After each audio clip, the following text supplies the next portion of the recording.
Muy buenos días amigos, un día más en el programa, en el canal del Espía del Telón.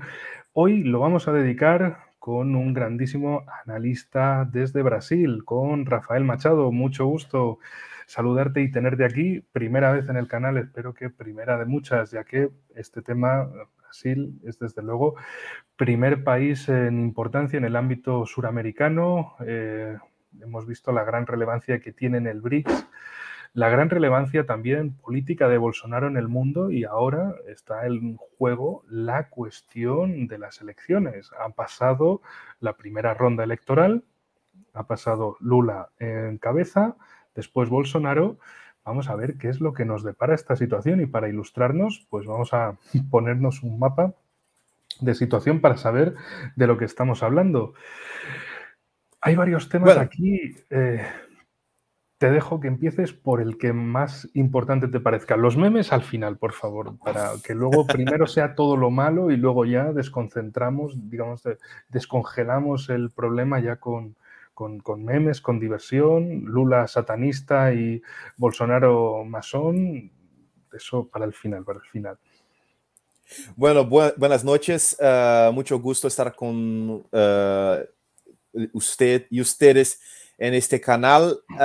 Es siempre un honor ser invitado para hablar un poco sobre mi país, sobre Brasil, que como yo estoy siempre comentando, es un país bastante complejo por su tamaño, por su territorio, por su diversidad, una diversidad orgánica, sí, natural, no como el concepto de diversidad postmoderno, pero es un país bastante complejo con muchas contradicciones, élites políticas también bastante fracturadas y entre facciones y entre grupos de interés, etc. Sí, de hecho, Brasil siempre en todos los manuales de ciencia política aparece como un país muy peculiar de un multipartidismo donde hay 10 partidos, 10 partidos habitualmente en el Parlamento brasileño, y que los candidatos que quieren llegar a la presidencia tienen que hacer muchos arreglos para conseguir apoyos entre esa muchedumbre, entre esa multitud de partidos. Pero la cuestión es, ¿cuáles son los ejes que han marcado la campaña electoral tanto de Bolsonaro como de Lula, de esos dos principales candidatos? Bueno, yo creo que el más importante para comprender es que Lula es un factor de polarización. ¿Qué quiero decir con eso? Bueno, él es el personaje principal, por así decir, de las elecciones en Brasil. ¿Sí? Para darles un ejemplo de por qué yo estoy diciendo eso, basta recordarnos las elecciones de 2018, ¿sí?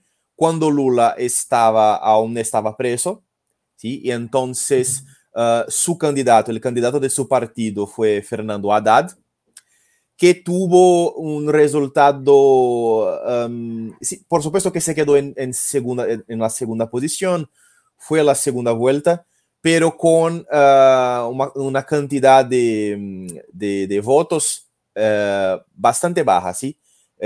Mucho inferior a los resultados de Bolsonaro.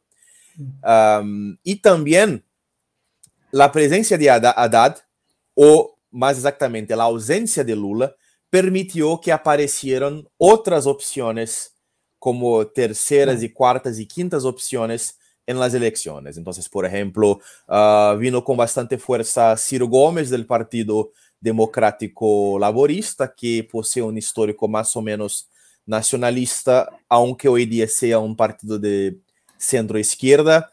Aparecieron los ultraliberales, sí, los del Partido Novo, que es básicamente un partido libertario o anarcocapitalista, algo en ese sentido. Vinieron con un poco de fuerza también en la cuarta posición, más o menos, o cuarta o quinta posición. Y otras fuerzas políticas consiguieron presentarse en las elecciones de 2018. Bueno, con la presencia de Lula, eso se queda imposible, porque Lula es una figura, un personaje que despierta tanto la adoración, el amor de muchos brasileños, como el odio, el rechazo de muchos otros brasileños también. Entonces, así como el apoyo a Lula es muy alto, el rechazo por Lula también es muy alto. En la casa, los dos en la casa de los 40 y poco por ciento. Lo mismo con Bolsonaro. Pero yo considero que el bolsonarismo es algo como un fenómeno derivado de Lula, derivado del lulismo, ¿sí? Tiene fuerza, más fuerza, siempre que puede contrastarse con Lula, con el PT, con ese fenómeno, ¿sí? Entonces, lo que ocurrió, uno de los puntos principales de las elecciones de ese año es que todas las otras opciones, las terceras y cuartas y quintas opciones, desaparecieron del escenario. Entonces, por ejemplo, la tercera posicionada, el tercer resultado de Simone Tebet, que era una candidata de la región centro-oeste del país, una región bastante conocida por el agrobusiness, por la agropecuaria, por la agroganadería, recibió solo creo que 4%. ¿Qué región, por favor, para ubicarla en el mapa, para que lo conozca toda la audiencia? ¿No comprendo? La región de la tercera candidata, de la tercera más votada. Sí, el centro, más o menos el centro oeste del país. Sí, más o menos así. Sí, exactamente. Región cerca de Goiânia, Cuiabá y otras de esas regiones, que es una región fuerte en la agricultura y ganadería, pero recibió solo 4% más o menos. Ciro Gomes, que era también un candidato, el tercer posicionado en las elecciones anteriores, solo recibió 3%. ¿Sí? Considerando incluso que en las elecciones anteriores tenía 13%, fue un colapso inmenso de su candidatura. Pero eso fue parte, más o menos, de la estrategia de Lula. Porque, así como has dicho que en Brasil lo que tenemos es algo como un presidencialismo de coalición, ¿sí? O sea, solo consigues gobernar con una gran alianza de partidos, porque es muy difícil, por la cantidad de partidos, que un partido consiga la mayoría de los asientos de la Asamblea, del Congreso, etc. El proyecto de Lula, bueno, la narrativa de Lula, por ejemplo, es que esas elecciones son elecciones entre democracia y autoritarismo, ¿sí? Entre civilización y barbarie, ¿sí? Entre derechos humanos, etc., y fascismo. Y con esa narrativa intentó y consiguió más o menos proyectar esa polarización también, básicamente para atraer así todas las fuerzas de izquierdas, todas las fuerzas de centro, incluso fuerzas de derecha, fuerzas de las instituciones, básicamente todas las fuerzas que no estaban con Bolsonaro. Entonces, por ejemplo, empezóse una campaña por el llamado voto útil, ¿sí? O sea, la idea de que votar en los candidatos menores, menores según las pesquisas, ¿sí? Los institutos, era inútil, entonces había que votar en Lula para combatir al fascismo, ¿sí? Y eso básicamente fue lo que ocurrió con Ciro Gomes, porque aunque era de un partido con un pasado nacionalista, con el pasar de los años, y eso es me parece que en la Europa ocurre lo opuesto en el sentido de que los partidos nacionalistas van derechizando.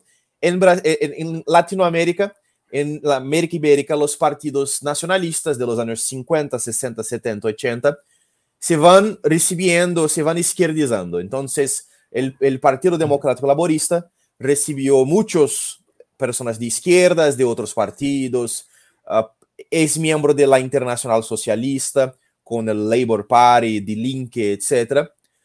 Y aunque en sus orígenes no se consideraba de izquierdas, sin una doctrina, ¿sí?, nacionalista firme, etc., se fue cambiando con los tiempos. Entonces, lo que pasó con las izquierdas en el mundo, aunque no era un partido de izquierda, pasó también con ese partido. Y como las personas allá tenían una mentalidad bastante progresista en ese sentido, así que Lula se instaló en los dedos.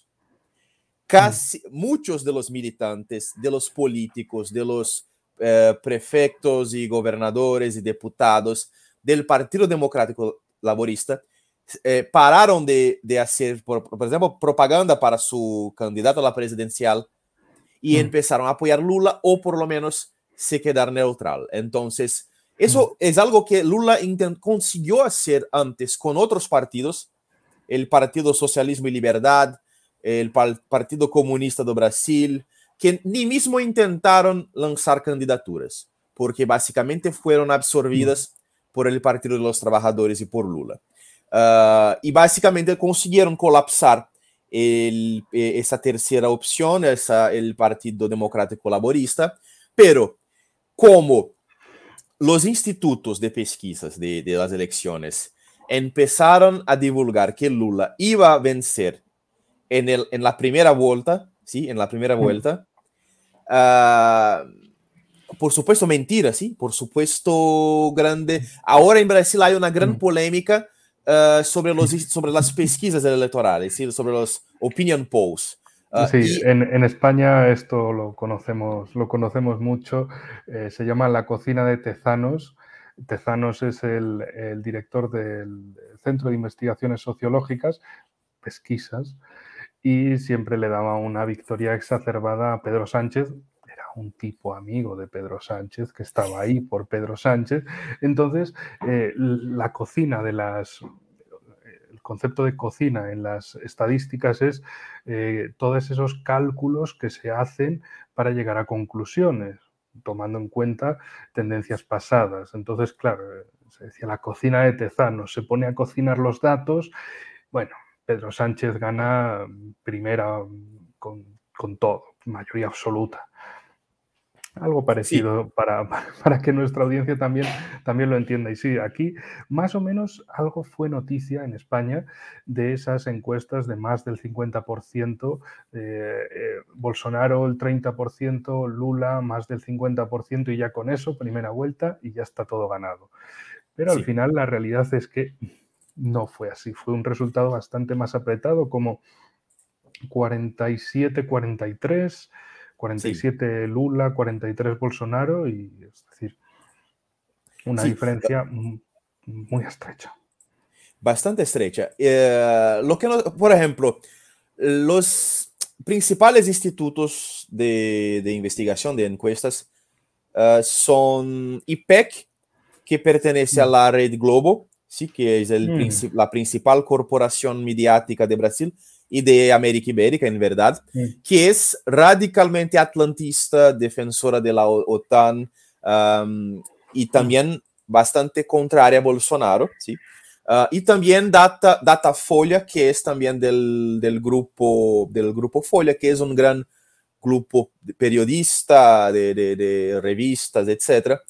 Y esos fueron exactamente las encuestas que expresaron diferencias tan largas. Y por supuesto, hay algún intento de ingeniería social, porque el brasileño no le gusta perder. Entonces, si ves que su político favorito de un piccolo, de un chico partido, está en mala posición. A punto de perder, sí.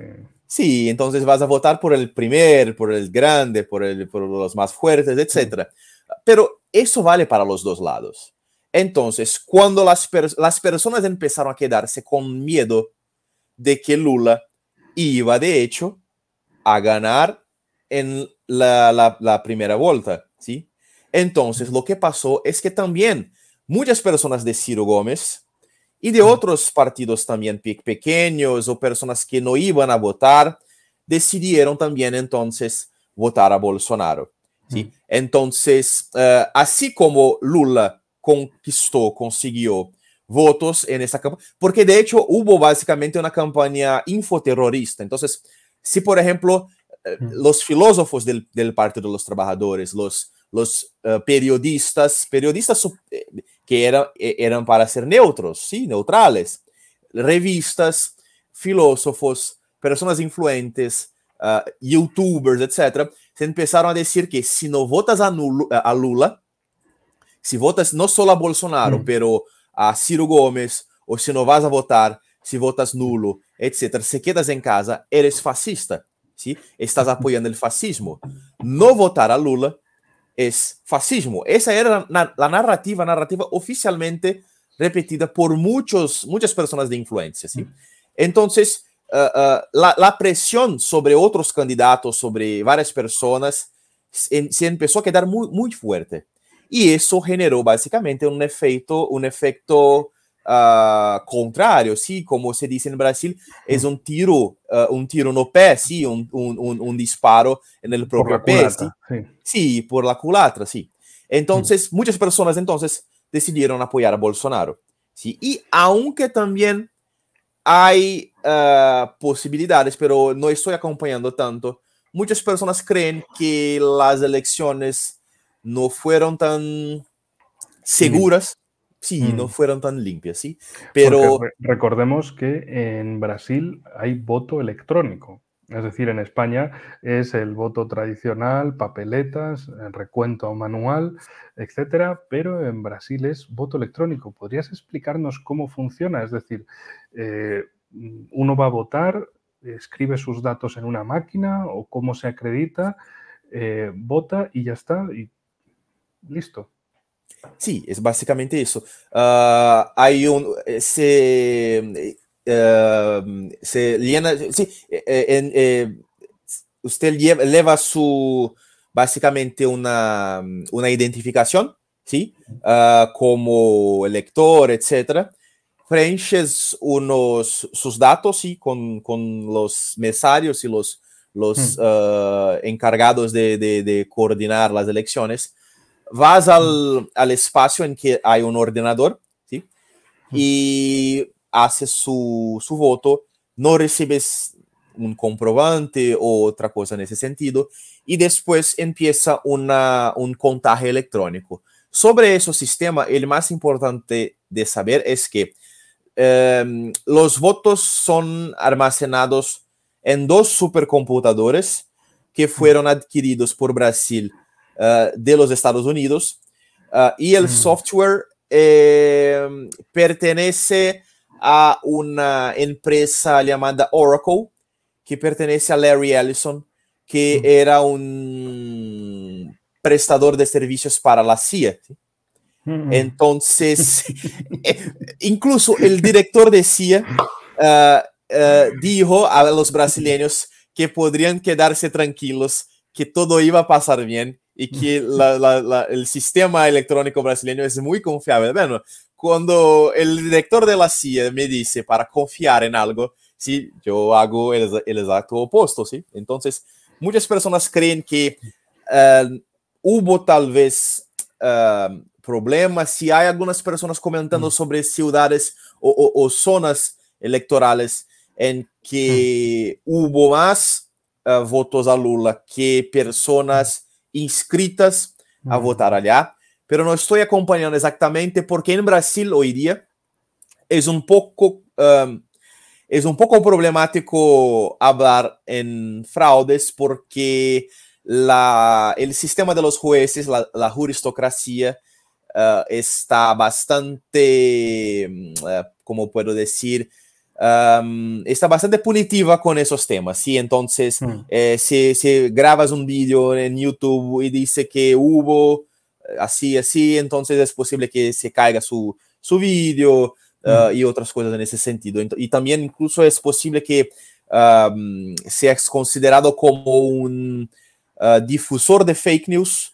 Y hay hoy día un gran proceso en el Supremo Tribunal Federal sobre fake news y desinformación, etc. Y entonces es algo que es un poco peligroso en Brasil hablar sobre esos temas, pero no así como yo estoy hablando, en un sentido un poco más genérico, ¿sí? Entonces, toda la campaña de los dos está, por supuesto, basada en todos los tipos de boludeces. Entramos en los memes, ¿no?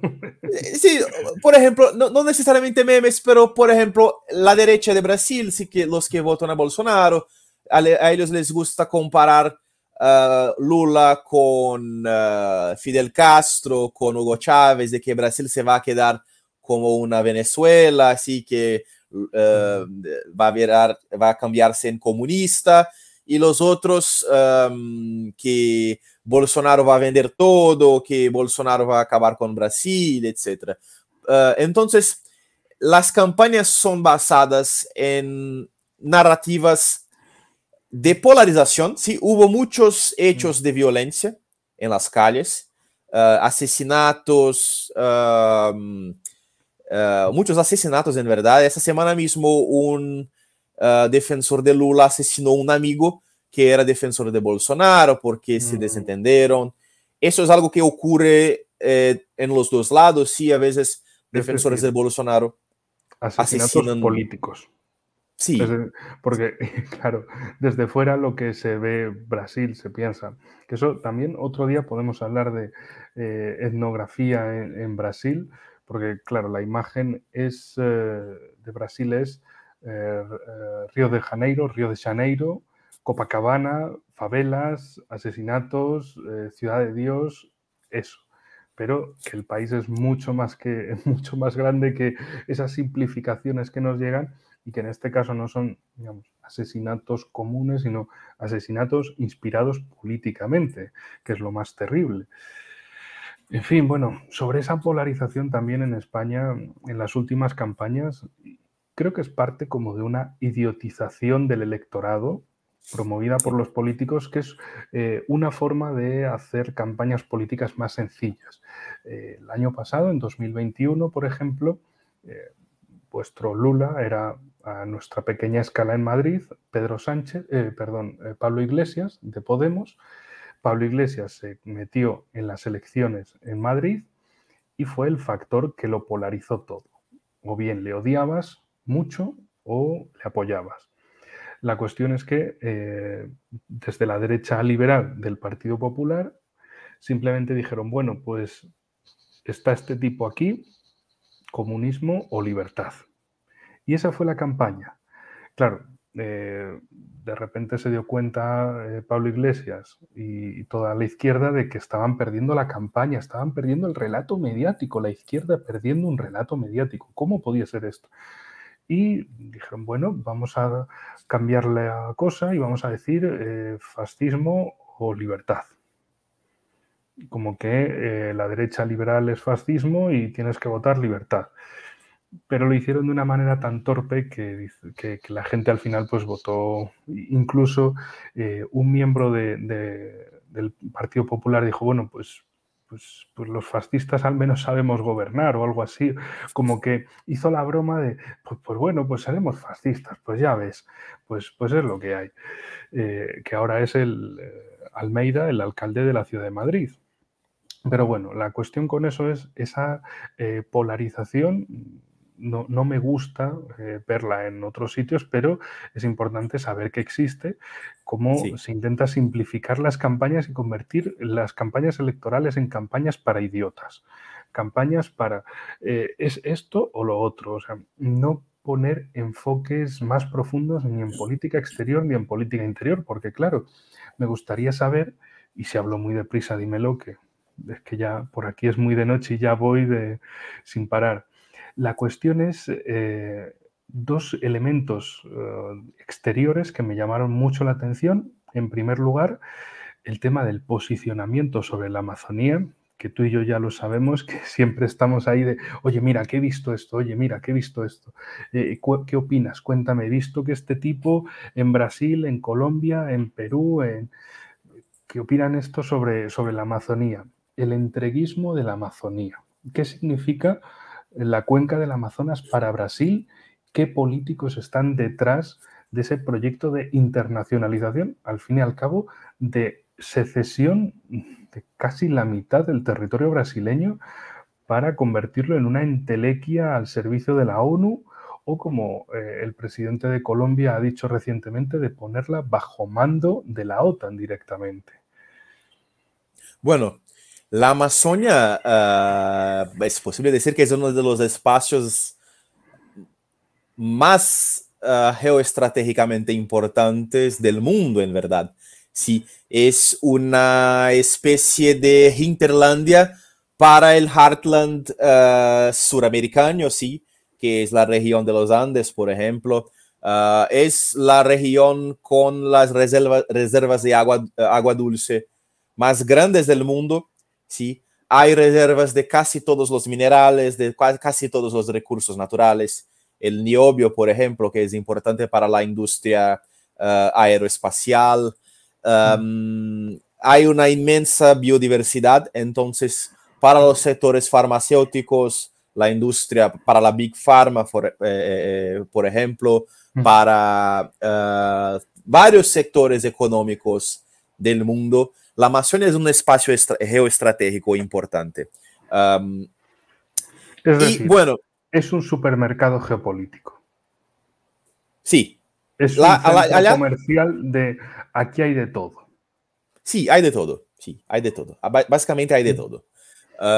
Entonces, bueno, es importante comprender que allá en la Amazonia no llega a Río de Janeiro, por ejemplo. Hay muchas películas en que hay forestas de selvas.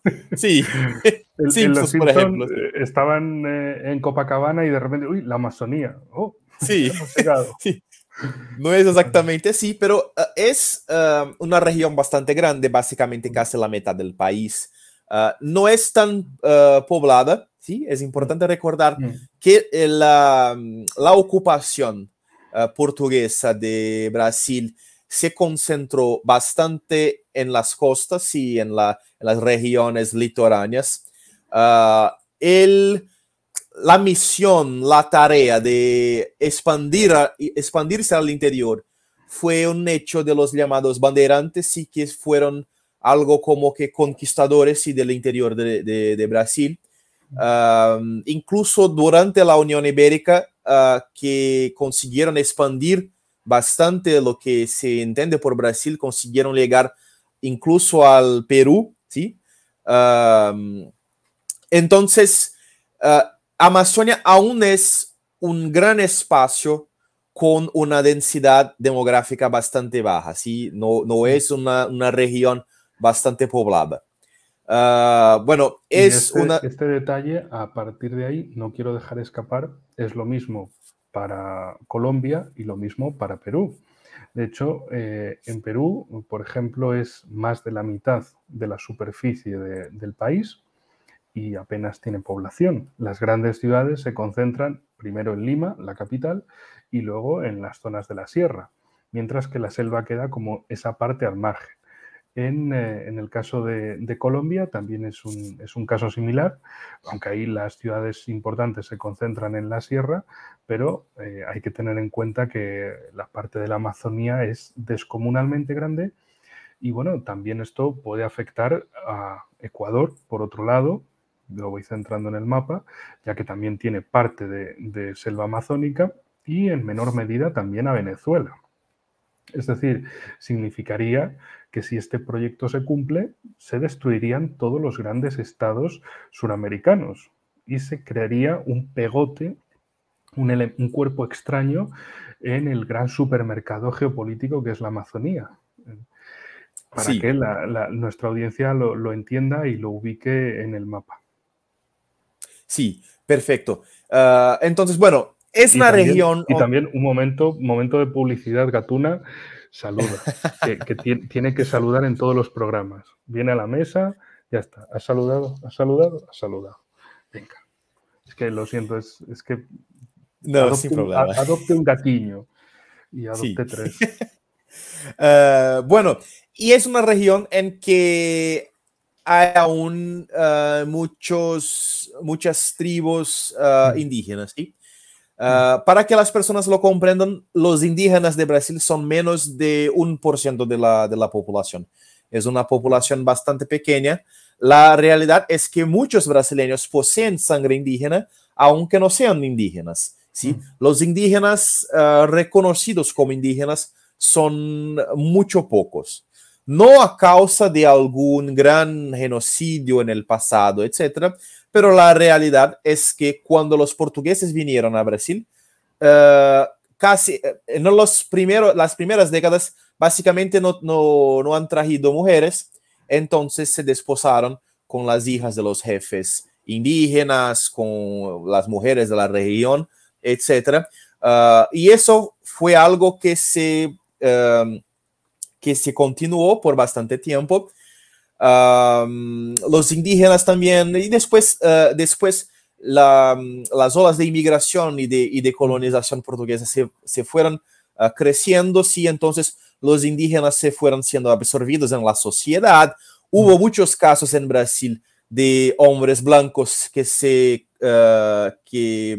consiguieron cambiarse, tornarse jefes de naciones indígenas porque se casaron con la hija del jefe y después básicamente como si fueran reyes indígenas o indígenas que por su vez recibieron títulos de la aristocracia portuguesa y gobernaron partes allí, ciudades, etcétera, en Brasil. Entonces la realidad de la colonización brasileña, por supuesto como también de la colonización española en los territorios vecinos, no fue como en la América anglosajona, sí, es una realidad más compleja. Por supuesto, los indígenas de Brasil siempre sufrieron con una serie de problemas y aún hoy día poseen también una serie de problemas de acceso a servicios públicos, de acceso a la ciudadanía, de hecho, ¿sí? Entonces, es muy importante comprender en la región la acción de los organismos no gubernamentales, ¿sí? Ellos son personajes principales en esa cuestión de la Amazonia, ¿sí? En general, en Brasil actúan muchas organizaciones no gubernamentales, fundaciones, institutos, centros de pesquisa, etcétera, extranjeros o nacionales, pero los nacionales casi siempre reciben plata de otros organismos extranjeros. Y ellos trabajan con una idea de intentar impedir que los indígenas sean parte de la idea de un Estado brasileño, de un Brasil, ¿sí? Es la idea de mantenerlos absolutamente aislados, sin acceso a los servicios, sin acceso a derechos de ciudadanía, etc. Utilizan una capa, una máscara antropológica de preservación cultural, etc., que puede parecer interesante desde una perspectiva tal vez tradicionalista inicial, pero que en la realidad es básicamente un intento de mantenerlos aislados, fracos, frágiles, y básicamente con un espíritu, una visión de antagonismo en relación al Estado brasileño, ¿sí? Entonces los mantienen en una... y consiguieron a través de leyes y de proyectos básicamente que varios territorios, varios espacios del territorio brasileño se queden como reservas indígenas. Y en esas reservas indígenas, bueno, el Estado brasileño no consigue penetrar, ¿sí? No consigue entrar allá sin el permiso de los indígenas. Por ejemplo, en el caso de los Yanomamis, ellos poseen reservas en un tamaño muy más grande que lo que sería razonable según su población, etc. Y lo que es curioso en esas reservas indígenas, que son demarcadas... ¿En qué zona se encuentran, más o menos, para ubicarlas en el mapa? También cerca de la frontera con Colombia, incluso porque los Yanomamis también poseen territorios en Colombia, ¿sí? Entonces es básicamente cerca de Colombia. A ver, a ver...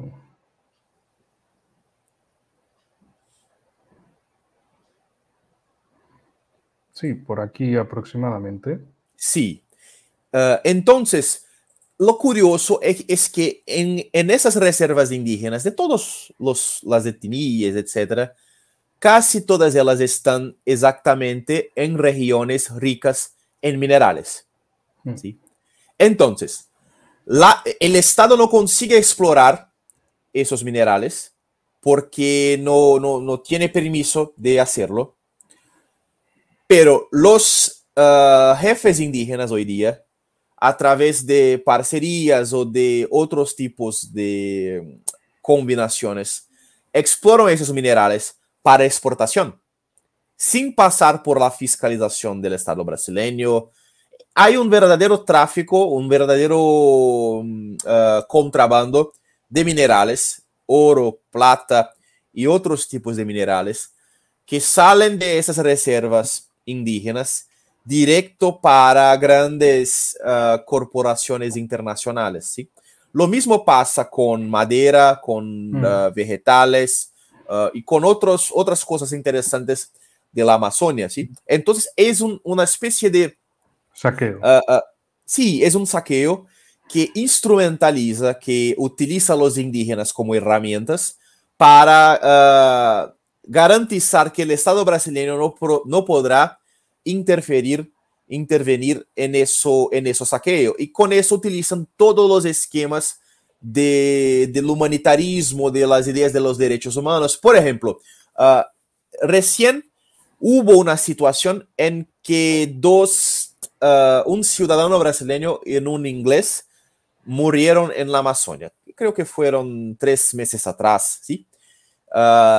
Y lo que pasó, uno de ellos había sido funcionario de la FUNAI, que es la principal agencia que conduce las relaciones con los indígenas. Uno de ellos había sido miembro funcionario de FUNAI y el otro era un periodista inglés, ¿sí? Murieron en una situación poco explicada, poco esclarecida. Parece que murieron a causa de algún tipo de briga, de pelea con personas que trabajaban allá en esa región. Hay lo que llamamos garimperos, son personas simples, mestizas, que viven de la extracción de minerales también, o de la pesca, o del corte de árboles, etc. Y esos en la media, por las organizaciones no gubernamentales, son tratados como si fueran los malos, ¿sí? Siempre los malos de la historia, ¿sí? Y son incluso tratados como si fueran blancos, los blancos contra los indios, etc. Cuando en verdad no son también blancos, son mestizos, ¿sí? De la región.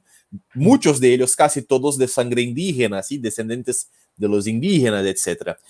Entonces parece que hubo una pelea que envolvió esos garimperos, o también a un relato que había alguna participación de un traficante extranjero, etc. Entonces fue un caso complejo, muy de una región bastante violenta, sí, también una región bastante compleja, con muchos tipos de conflictos sociales asimétricos de todos los tipos, ¿sí? Aunque sea una región bastante estratégica, no posee una presencia militar brasileña tan grande, tan larga, ¿sí? Hay presencia militar, pero mucho menor de lo que debería ser. Entonces, pero el relato de la muerte de un defensor de los indígenas, según el relato, y un extranjero especialmente, porque si en Brasil es así que son las cosas, se cambió en noticia internacional, ¿sí? Se cambió en noticia internacional en la Inglaterra, pidieron explicaciones y la solución de las investigaciones, y bueno, una personaje que ahora consiguió elegirse a la Asamblea Nacional, a la Cámara de los Diputados, llamada Sonia. Ella que se presenta como indígena, aunque me dijeron que ella es básicamente odiada por los indígenas de lo que ella dice que es su tribu, pero a ellos no les gusta esa personaje. Ella se fue a los Estados Unidos pedir a Joe Biden y al secretario de Estado de los Estados Unidos que presionase a Brasil por la solución de las investigaciones. Entonces, esa dinámica entre los organismos no gubernamentales, los lobbies de esos proyectos, etc., y los Estados Unidos y también instituciones de la Unión Europea, esas relaciones son muy fuertes, ¿sí? Ese intercambio de informaciones, pedidos de presión. Durante todo el gobierno Bolsonaro hubo incluso pedidos de sanciones contra Brasil, ¿sí? A causa del desmatamiento, a causa de una serie de otras cosas. En los Estados Unidos hay hoy día una organización llamada Washington Brazil Office, que reúne personajes, todos ellos de izquierda, muchos también que son sionistas, tanto de Brasil como de otros países, ¿sí? Y es esa organización, entre sus sponsors, hay allá la Open Society Foundation y varias de otras, Greenpeace, por ejemplo, y varias de otras de esas organizaciones. Bueno, en verdad, George Soros incluso fue un tema de esas elecciones, ¿sí? Yo voy a hablar un poco sobre George Soros en breve, pero sí. Sí, me gustaría, ya que hemos pasado de la Amazonía, para el tema del noreste o nordeste. Porque ahora, bueno, he cambiado de mapa para que se vea mejor. Sería pues la zona de Río Grande del Norte, Paraíba, Pernambuco, Bahía, Ceará, Piauí, Maranhão. Esto sería más o menos el nordeste. ¿Por qué esta cuestión del nordeste? Lo que me llegó es que ahí Lula consiguió una victoria muy grande y, digamos, los bolsonaristas o la derecha anti-Lula lo que vino a decir es que si esa zona quiere ser Cuba o Venezuela, pues hay que separarla de Brasil y hay que separar al nordeste del resto del Brasil para que no los contamine. Entonces, ¿por qué quería unir esto con la Amazonía? Porque tenemos un proyecto separador continental, que es la Amazonía, pero también aparece aparentemente como una broma, porque no olvidemos que en las elecciones en Argentina, cuando salió Alberto Fernández, había memes de Peronia y Chetonia. Cheto en Argentina es alguien que tiene mucho dinero, Peronia pues de Perón, y lo ponían como quién quiere ser de Chetonia y quién quiere ser de Peronia, y como que las provincias pobres iban a Peronia y había un eje desde Buenos Aires hasta Mendoza que era como ese país sensato que debía de independizarse del resto, etcétera, etcétera. Es un relato que en principio, y parece que se queda en el meme, en la broma, en pues si unos quieren ser Cuba o Venezuela, pues que lo sean, pero que nos dejen al resto vivir en paz.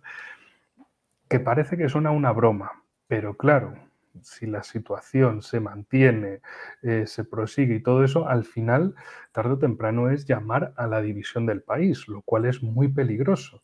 Y en este caso del Nordeste veo ese discurso también de hay que separar a los que quieren ser un país pobre, lulista, o lulasil, por así decirlo, Brasil por el otro, pero claro, hay unos terceros que están presionando por la Amazonía. Entonces, al final, ¿con qué país nos quedamos? ¿Con Brasilia, Río de Janeiro, Sao Paulo y el sur, que es el Brasil puro, el Brasil impuro de los lulistas y el Brasil perdido, que es la Amazonía? Entonces, estas cuestiones geopolíticas que mezclan también política interna, política externa, regional, internacional, me parecen muy interesantes para que nos cuentes sobre el Nordeste y toda esta polémica que ha surgido, si es real, nos la tenemos que tomar en serio, es un meme o podría ser una separación política interior muy importante en Brasil.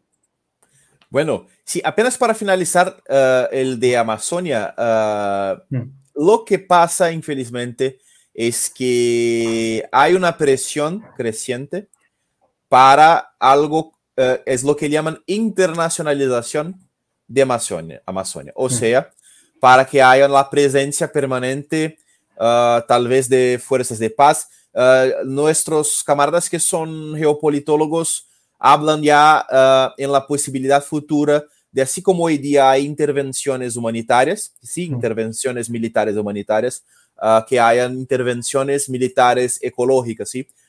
Entonces, lo que me parece, yo estaba incluso hablando con un otro periodista de otro país también, es que lo que parece es que tal vez la Amazonia sirva como algo como un teste, un primer proyecto para un modelo que podrá ser aplicado, por ejemplo, en Congo, en la Indonesia, en otras regiones en que hay florestas o hay recursos naturales importantes, en eso de la internalización de la Amazonia. Y bueno, yo como analista, como incluso miembro de un grupo político, etcétera, nosotros estamos neutrales en estas elecciones, pero puedo decir con tranquilidad que en el campo de Lula, muchos de los intelectuales, de los filósofos, de los estrategistas, de los formadores de opinión, de los periodistas, son grandes defensores de la internacionalización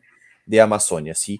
Entonces, por ejemplo, voy a dar un ejemplo, Leonardo Boff, que es un personaje importante de la teología de la liberación, ¿sí? Es miembro del Partido de los Trabajadores, fue padre, después recibió una excomunión y fue expulso de la iglesia, etc. Él asignó un artículo defendiendo literalmente esa internacionalización, o sea, que la región sea administrada por las Naciones Unidas o por un departamento internacional, etc.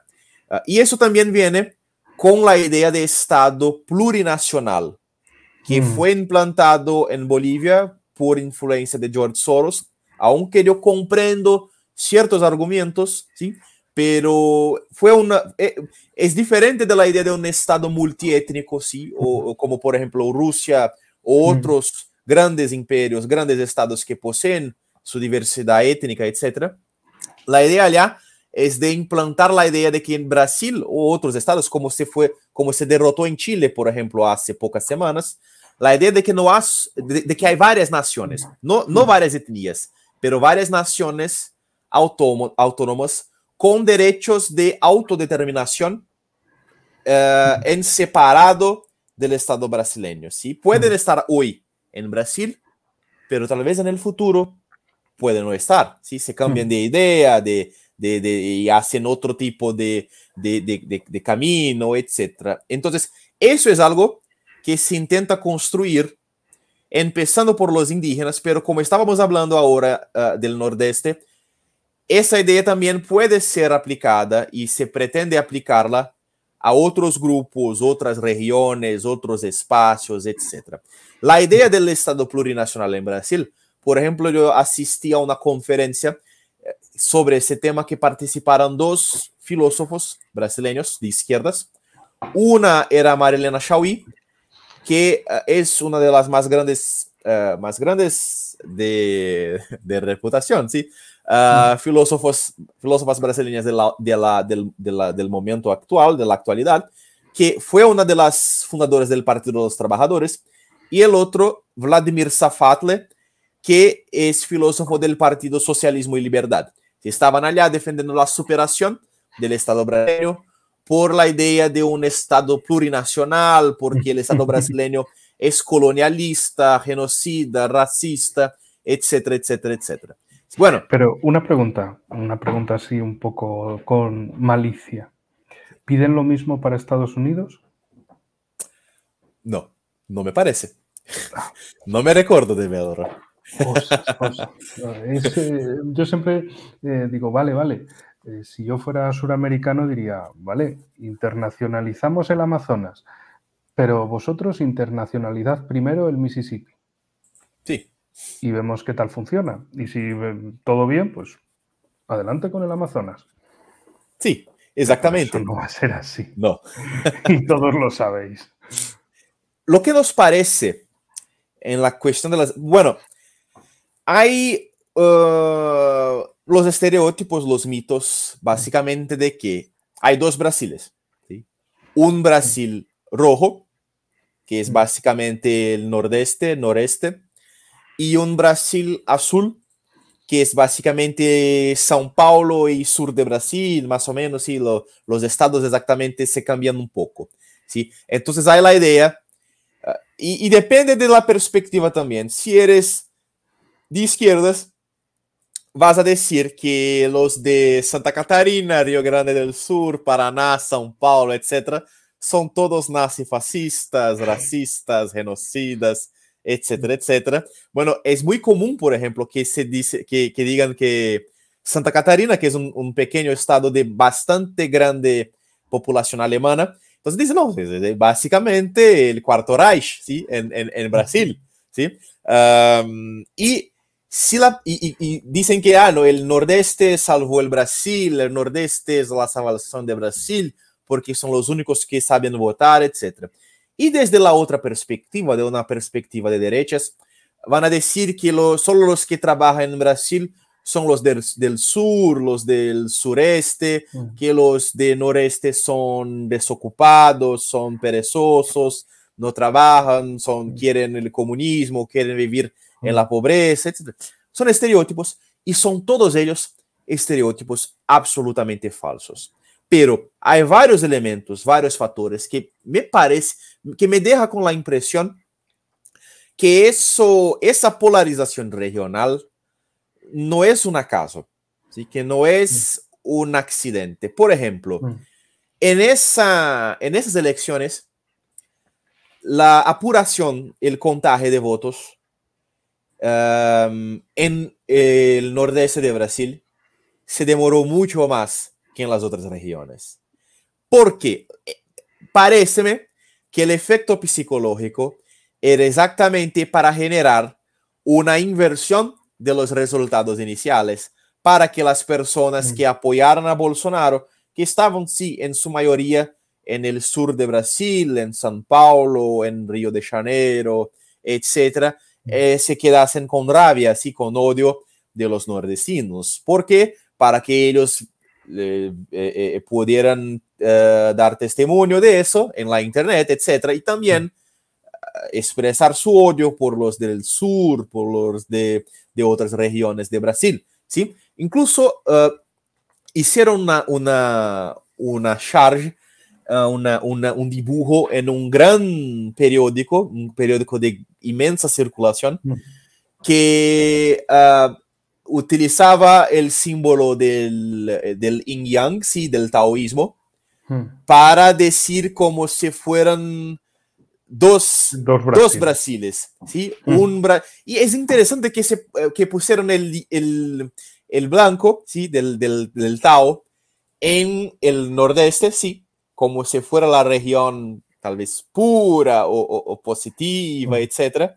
Y el negro, ¿sí? del Tao en la región sur y sudeste, etc. ¿sí? Entonces, hay una impresión, una percepción muy fuerte de que hay un intento de generar esa polarización. Por supuesto, por ejemplo, para los periódicos, la polarización es interesante porque los periódicos... Sí, es interesante para vender periódicos, es interesante también porque están vinculados a esas ideas cosmopolitas, globalistas, también para intentar tal vez generar más apoyo a Lula o para hacer con que los que apoyan a Bolsonaro y los Bolsonaro mismo aparecen como racistas, como xenófobos, etc. Entonces, es una situación compleja, pero para comprender, el motivo por que el Nordeste vota a Lula es básicamente porque Lula fue el primer presidente de Brasil a dar a ellos un poco de atención, un poco de acceso a la ciudadanía, servicios, etc. Y es interesante porque antes de eso, los de Nordeste votaban en partidos de derecha, en políticos de las oligarquías locales, en un sistema de clientelismo, ¿sí? Coronelismo, como si fuera un caudillismo, ¿sí? De Brasil, en el sentido de que el oligarca, sí, el coronel, que es como se llama en Brasil, el coronel, que es en general un hombre de grande propiedad, etcétera, es alguien que ofrece servicios, pero como un beneficio personal a los que votan en él, o los que lo siguen, sus empleados, sus seguidores, etcétera. ¿Sí? Entonces, aunque eso empezó hace 2 siglos, es algo que aún tenía efecto en las elecciones brasileñas. ¿Sí? Entonces, los nordestinos votaban a partidos de derecha, a las oligarquías regionales. Pero cuando Lula, que es del Nordeste, llega al poder, a la presidencia, empieza a dar por lo menos una percepción de dignidad un poco mayor para las personas de la región. Y el curioso es que las personas del sur, hace unos 20, 25 años, votaban en las izquierdas, ¿sí? Los de Río Grande del Sur, que es una región gaucha, ¿sí? Los incluso de Santa Catarina, que dicen que son los nazistas de Brasil, los de Paraná, etc., votaban primero en el Partido Democrático Laborista, que era un partido nacionalista, heredero de Getúlio Vargas, ¿sí? Y después empezaron a votar en el Partido de los Trabajadores, ¿sí? Incluso, por ejemplo, Dilma Rousseff es de Río Grande del Sur, es del sur de Brasil. Getúlio Vargas es del sur de Brasil.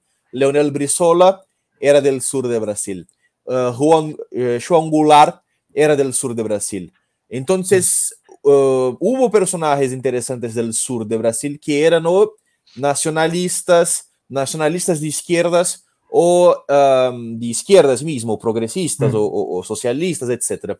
Entonces, hubo una inversión. En el sur de Brasil, lo que me parece es que, bueno, los sureños poseen baja tolerancia a la corrupción, ¿sí? No poseen mucha paciencia con los escándalos, etc. Y también porque así que llegó al poder, el Partido de los Trabajadores empezaron un relato básicamente de guerra racial, ¿sí? En Brasil. ¿Sí? Entonces, en el sentido de que la culpa blancos contra negros, por así sí, decirlo. la culpa de los problemas. Unidos. Exacto. La culpa por los problemas son esos blancos de ojos azules del sur, etc. Y entonces, bueno, las personas que votaban a Lula incluso se quedaron espantadas. Y entonces empezaron a votar en los partidos de derecha, primero el PSDB, después, ahora sí, hace algún tiempo, a Bolsonaro. Sí, es una tendencia que no parece que va a cambiar. Bueno, entonces, ¿tú crees que utilizarán para polarizar todavía más la campaña ese relato de Bolsonaro son los blancos, Lula son los mestizos, los negros, los... O sea, en ese sentido, o sea, muy como Estados Unidos, copiando el sistema de que los republicanos son los blancos y los demócratas son los negros, las minorías, los mestizos, los inmigrantes, etcétera. Intentar polarizar el voto de esa manera. Sí. Porque lo que podemos esperar seguro es campaña para imbéciles, campaña para idiotas. Por supuesto. Sí. O sea, entonces, posicionamiento internacional o proyectos nacionales, nada. O sea, la no campaña... fueron parte, sí, no fueron parte de la campaña. Por ejemplo, lo que podemos, es interesante hablarmos un poco de las cuestiones internacionales y en esas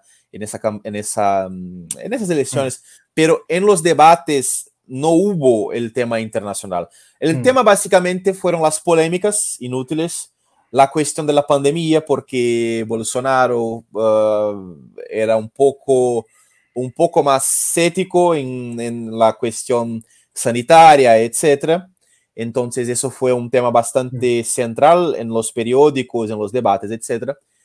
Lo de internacional no tuvo espacio en los debates.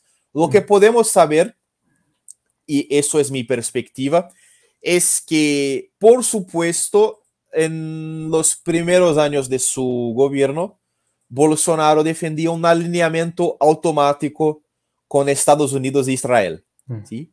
Por influencia ideológica de sus hijos, del neopentecostalismo, ¿sí? De los evangélicos, también de Olavo de Carvalho, que era un filósofo neoconservador. Pero después que sale Trump y llega a la presidencia de los Estados Unidos Joe Biden, y que empiezan ese proyecto del Great Reset, de la Agenda 2030, y esos otros proyectos postmodernos, sí, de los Estados Unidos y de la Unión Europea, y que parece que empiezan a tratar Brasil como su blanco, sí, como un blanco de operaciones, de ataques, etc.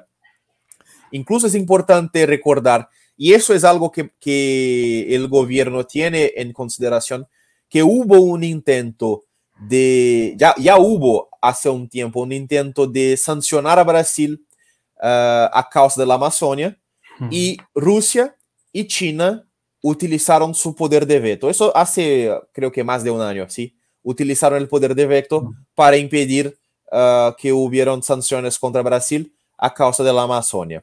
Y eso fue una época en que el presidente Bolsonaro insistía en los relatos locos, neoconservadores, de que China creó el virus para conquistar el mundo, de que Rusia aún es comunista, de que Venezuela posee un plano para invadir a Brasil, de que Cuba controla la Latinoamérica e intenta destruir a Brasil. Esos eran relatos que conducían las relaciones externas de Brasil a causa de esas locuras del evangelismo, del olavismo, de orientaciones neoconservadoras, sionismo, etc. Pero cuando la situación internacional cambia, también sacaron del Ministerio de Relaciones Exteriores el tipo Ernesto Araújo, que es un miembro de esa secta que yo hablé de Olavo de Carvalho. También se murió Olavo de Carvalho, que era muy influente en el gobierno. Y Brasil percibe que está aislado internacionalmente, ¿sí? Aunque en un sentido un poco más discreto, pero ya empezaban las amenazas de la Unión Europea de que van a embargar las relaciones comerciales, no van a comprar nuestra carne, nuestro ganado, nuestra soya, etcétera, nuestro petróleo, etcétera. Entonces Bolsonaro hace un viaje a Rusia, ¿sí? Creo que fueron 3 días antes del inicio de la operación especial militar. En Brasil fue un escándalo periodista inmenso, ¿sí? Pero la visita de Bolsonaro a Rusia fue una de las acciones más importantes de ese gobierno desde que empezó, y tal vez una de las más importantes de Brasil en los últimos 8 años, 12 años, etc. Porque allá consiguieron garantizar la exportación de los fertilizantes para nuestra agricultura. Muy importante, y cabe señalar para toda la audiencia el pánico que se generó con la cuestión de los fertilizantes desde Rusia, porque en especial desde la Unión Europea se hablaba de que, bueno, como dice Estados Unidos, que Rusia es una gasolinera en medio de ninguna parte, pues lo será. Y de repente empezaron los problemas, la cuestión alimentaria y demás, y el tema de, oye, pero que Rusia exporta fertilizantes al mundo, que son muy necesarios para las cosechas, que si no vamos a pasar hambre. Y Sí. de hecho, otros países de Sudamérica sí que percibía esa cierta envidia de, vaya, en Brasil Bolsonaro ha ido a Rusia, ha hablado con Putin y todo arreglado, porque también está dentro de los BRICS y que los BRICS lo ha potenciado mucho, mientras que otros, incluso Argentina, por ejemplo, de oye, pues a lo mejor hay que juntarse también a los BRICS, porque mira, es que es línea directa con los grandes del mundo, es que y nosotros estamos aquí aislados y cuando hay un problema, cuando todo el mundo pierde la cabeza, puedes llamar a Moscú y decirles, oye, necesito tal cosa, y te lo Sí, arreglan. sí. Y Brasil hoy día, y cada vez más en los próximos años, va a ser la fuente, la base de la seguridad alimentar de China. Entonces, es un triángulo muy importante, porque Rusia ahora envía los fertilizantes a Brasil y Brasil básicamente alimenta a China. ¿Sí? Una parte considerable del ganado, de la carne y de otros productos alimenticios de China viene de Brasil. Entonces, eso fue bastante importante. Y por supuesto, no es posible confiar en las relaciones internacionales de Bolsonaro porque es un tipo, no es un tipo muy inteligente, no comprende el momento histórico. Por ejemplo, la idea de multipolaridad no pasa por su cabeza. ¿Sí? No, por ahora, la situación es interesante básicamente por pragmatismo. ¿Sí? Son decisiones pragmáticas. Por lo menos quiere un Brasil unido. Sí. Que ahora mismo es la línea mínima, ¿no? Sí. Es decir, por lo menos no quiere destruir el país como potencia, que da la semilla para que en el futuro pueda ocurrir a través de diversos cambios un reposicionamiento, pero siempre y cuando exista un país como tal. Sí, y si la situación internacional continúa como está, por ejemplo, lo que puede perturbar un poco los BRICS es si Trump vuelve al poder. Aunque parezca un poco extraño, lo que garantiza que Brasil se aleje del occidente, de la Unión Europea, de los Estados Unidos, es que hay un demócrata en el poder en los Estados Unidos, ¿sí? Pero si continúa así, si continúa la situación, la realidad es que la narrativa loca del anticomunismo, de la xenofobia, de la rusofobia, del neoconservadorismo, poco a poco se va perdiendo fuerza en Brasil. Ahora es increíble, por ejemplo, que los que más poseen una perspectiva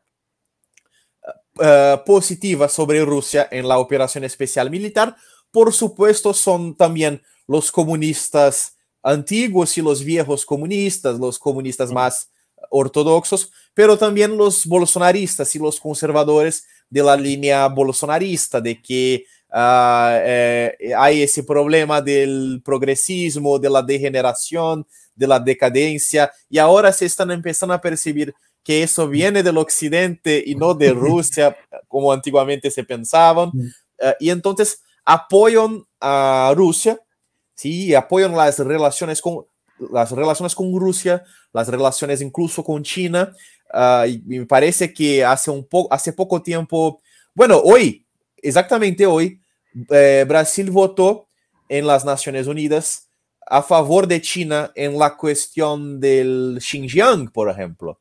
Entonces, y hace pocos días también Brasil votó contra la condenación a la reintegración de las regiones liberadas del este de Ucrania.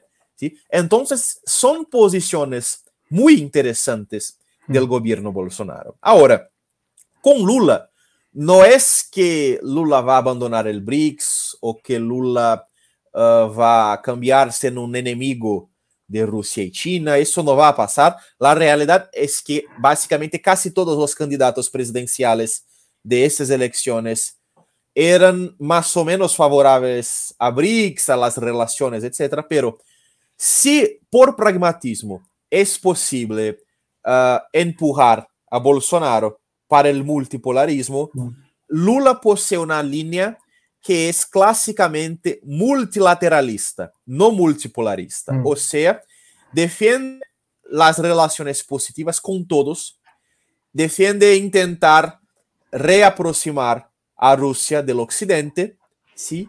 En exactamente aquella línea más o menos del Partido Demócrata de hace algunos años, de hace algunas décadas en verdad, o sea, una línea más globalista en ese sentido de Naciones Unidas fuertes, instituciones internacionales fuertes, ¿sí? La pacificación sin solución para los conflictos profundos. Por ejemplo, Lula dijo que si dependiera de él, llevaba a Putin y a Zelensky a un bar y que iban a resolver los problemas de Rusia y Ucrania bebiendo cachaza, básicamente. ¿Sí? Entonces, es una comprensión muy superficial de las relaciones internacionales y de los problemas mundiales.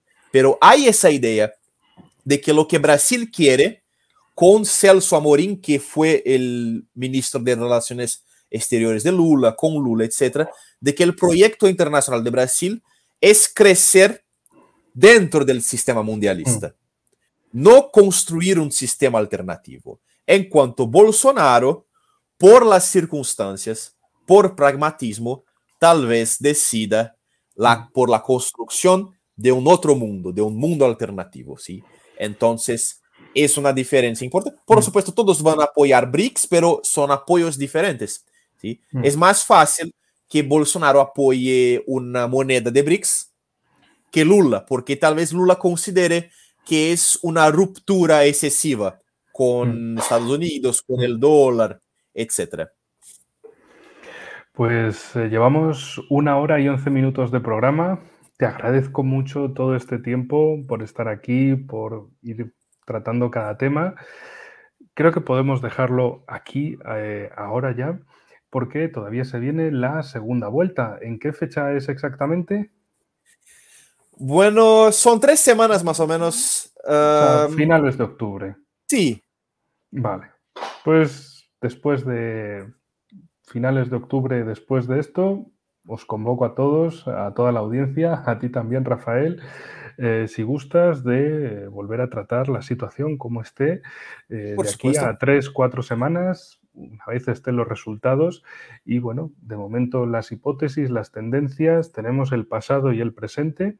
Y vamos a ver en la próxima ocasión qué tenemos del presente hacia el futuro, que es muy importante de saber cómo se va moviendo cada uno de nuestros países, ir conociendo la realidad de primera mano, de la mejor mano posible, y de esta manera, pues bueno, estar todos conectados, también un multipolarismo en Internet, una manera de conocer los diferentes enfoques dentro de cada país, hacia el interior del país y también hacia el exterior. Es decir, no es solo todo geopolítica, no es todo política interior, hay que tener en cuenta que son dos partes de un todo. Un país tiene siempre esa faceta interna y esa faceta externa.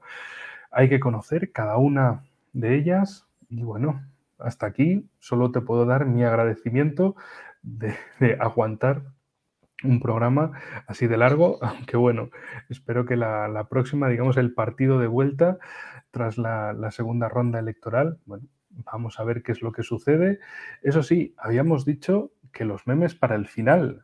Estamos en el final, así que, bueno, aquí en España lo que se hizo famoso es el tema de Bolsonaro en ritos masónicos y se hizo, bueno, bastante mediático, incluso aquí, pero como más como una tontería, como una anécdota de pillan a Bolsonaro en un rito masónico. ¿Por qué sale todo esto ahora? Bueno, de los memes, bueno, el Brasil creo que es bueno, es un gran exportador de memes, ¿sí? Es una de las principales producciones. La masonería posee un rol importante en la historia brasileña, a veces negativo, a veces positivo, sí. Entonces hubo épocas en que casi todos las personas importantes del país eran masones, ¿sí? Hoy día, la masonería es básicamente un club para viejos de clase media, un club para personas de la baja clase media, sí es algo más regionalizado, no es algo tan influente, aunque personas influentes sean parte de la masonería, pero como Brasil es un país católico y también como los evangélicos son bastante supersticiosos, entonces el elemento de la masonería fue un intento por parte de los petistas de utilizar... Nota para nuestra audiencia, petistas del Partido de los Trabajadores. Sí. Es decir, del partido de Lula. Sí. Sí, es que para que todo esté comprendido aquí. Sí. De intentar conducir la campaña básicamente utilizando los argumentos que la derecha podría utilizar. ¿Sí? Entonces, de que, por ejemplo, hace 4 años, esos elementos, esas imágenes, etcétera, por ejemplo, del general Mourão, que fue el vicepresidente de Lula, no, de Bolsonaro, ¿sí? De otros personajes importantes del bolsonarismo en la masonería, en logias masónicas, aparecieron hace 4 años, pero no tuvieron efecto, ¿sí? Y entonces vuelven ahora, pero utilizados por el PT, por los memeros del lulismo, para intentar tomar o sacar el voto cristiano, el voto católico o evangélico de Bolsonaro. Y también Bolsonaro, bueno, los memeros bolsonaristas utilizaron la narrativa de que Lula es satanista, porque apareció, de hecho, un satanista, ¿sí? Que grabó un vídeo diciendo que estaba sacrificando animales y era un tipo bastante estereotípico con pentagramas invertidos, de rojo, etc. Y dijo que era un satanista de verdad, no creo que es un mentiroso, parece que es un satanista, y que estaba haciendo sus trabajos contra Bolsonaro para apoyar a Lula, etcétera, etcétera. Y ahí los bolsonaristas aprovecharon para decir, no, que Lula se estableció un pacto con el demonio, ¿sí? Y utilizaron un montaje con el Lula con una estatua de Baphomet, ¿sí? Así como el otro lado utilizó un montaje de Bolsonaro en una loja masónica con también un Baphomet, etcétera. Y entonces empiezan los institutos de fact-checking, que son una basura, etcétera, pero ellos son forzados a pronunciarse para decir no es verdad que Lula posee un pacto con el demonio. No es verdad que Bolsonaro sacó una foto con una estatua gigante de Baphomet. No es verdad. Entonces se queda un pandemonio, un circo, ¿sí? Ay, en fin, bueno, siempre nos quedará la risa, a pesar de todo. Aquí en España también es una situación bastante similar, no hemos llegado a eso. Todavía la masonería queda fuera, el satanismo queda fuera, pero sí, también sabemos lo que son los memes y a veces que los políticos les gusta ponerse en situaciones que son carne de meme, carne de redes sociales, de bromas y bueno, en fin, a veces por buena intención o por descuido dejan esas puertas abiertas para que las campañas políticas no traten sobre política interior, exterior, proyectos regionales, proyectos de conexión interna, etcétera, etcétera, sino que al final quedan en quién es menos tonto de todos. Y a ese hay que votarle, al menos tonto, al menos malo. En fin, es lo que tenemos por ahora. Gracias a ti, Rafael, por todo este tiempo para hablar incansablemente del Brasil. Espero que un día nos tomemos un mate allí en Sao Paulo o en Santa Catarina, o en el Nordeste o en la Amazonía, ya veremos. De momento, mucho gusto por todo este tiempo. Un gran saludo a toda nuestra audiencia en Brasil, en Sudamérica, en Iberoamérica, a toda nuestra audiencia en España también. Y nada, nos veremos en un próximo programa con muchos más temas porque la actualidad está que rabia. Hasta la próxima, amigos. Muchas gracias. Hasta la próxima.